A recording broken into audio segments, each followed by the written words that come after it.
Hello everyone, আজ আর art craft নয়, একটা সুপার ইম্পর্ট্যান্ট টপিক নিয়ে চলে এসেছি।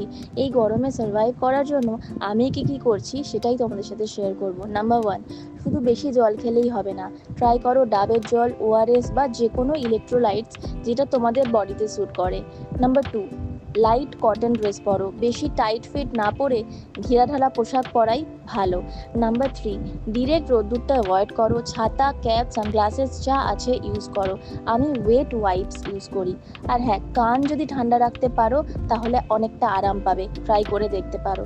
নাম্বার ফোর, হালকা খাবার খাও, শরীর ঠান্ডা রাখে এমন খাবার। বেশি তেল মশলা বা ভাজাভুজি খেলে শরীর আরও টায়ার্ড হয়ে পড়বে। নাম্বার ফাইভ, শীতলী প্রাণায়াম এবং শীতকারী প্রাণায়াম ভীষণ এফেক্টিভ। আর যদি headache, dizziness, Nazia, muscle cramp হয় প্লিজ ইগনোর করো না, হিট স্ট্রোকের সাইন হতে পারে। তোমাদের কাছে যদি কোনো সামার সার্ভাইভাল হ্যাক থাকে কমেন্টে জানিও প্লিজ। আর এইরকম র্যান্ডম বাট ইউজফুল কন্টেন্টের জন্য আমার চ্যানেলটাকে সাবস্ক্রাইব করতে ভুলো না। সবাই ভালো থেকো।